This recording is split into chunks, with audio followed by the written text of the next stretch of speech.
আসসালামু আলাইকুম। প্রচলিত একটি বাণী আঙ্গ সমাজে প্রচলিত, আমরা সবাই জানি, কিন্তু এটা কি জানেনি, মাইরের উপর কোনো ওষুধ নাই। কিন্তু এই মাইরের উপরে ওষুধ নাই, কিন্তু অসহায়রা বেশি মাইরের গেড়া কলে হলি যায়। আর যে তারা প্রভাবশালী তারা অপরাধ করলেও মায়ের হেতাকে ভাগ্যে থাকে না।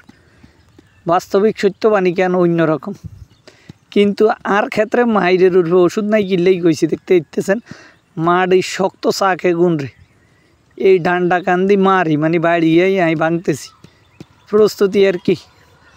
ডাটা শাকের দানা ওই মাইরের দানা বপন করছি বা লাগাইছি বা নিয়েছি। তো ওই হরের দাফে কইতে আছি আরও মনোযোগ দিয়েন, কেউ এই বিষয়ে কষ্ট না নিয়েন।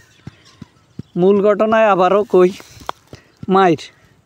মাইরের যেই কথাটা এটা কিন্তু ব্যাখ্যা অনেক রকমের করণ যায়। সমাজে কিছু সাঁদোয়ানের সুশীল আছে, আর চিন্তা চেতনে এই শাক হিডার মতো করি অস্থির অকর্মা অপদার্থ সুশীল করে যদি এইরকম মাইর দেওয়া যাইত, তাইলে আর মনে হয় তারা উগা দুগা ছাগল আইলেও দেশের আমিষের ঘাটতি পূরণ হইতো, দেশের অর্থনৈতিক সমৃদ্ধ হইতো। বাবুরে তারা সাঁদোয়ান কানরে উত্তরে দইনি উল্টা এলায় হাঁকে হাঁকে মন চায় নিজের টেয়ার খানা খাই হেতা করে কিলে, কিন্তু সমস্যা আরেক জায়গাতে আটকায়। কোন জায়গাতে হেডাও কই যে অনেকে বয়সে বড় আর আত্মীয় স্বজনে হ্যাঁচো হয়ে যায়, কিন্তু আসলে কাজের উপরে কোনো ওষুধ নাই, মাইরের উপরেও কোনো ওষুধ নাই। সঠিক সময়ে সঠিক কাজ করতে হইব, সঠিক সময়ে সঠিক মাইরটা দিতে হইব।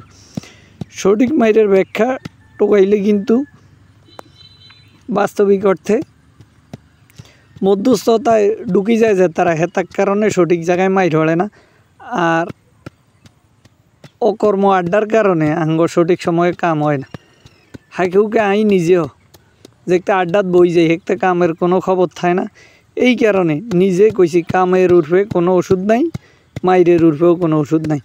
বাস্তবিক সত্য তুলি ধরার চেষ্টা করছি মিশ্র ভাষায়, নোয়াখালীর আঞ্চলিক এবং শুদ্ধ বাংলার মিশ্রণ। কারো মনে কষ্ট থাকলে কেউ কিচ্ছু মনে করিবেন না, ক্ষমার দৃষ্টিতে দেখবেন। ধন্যবাদ।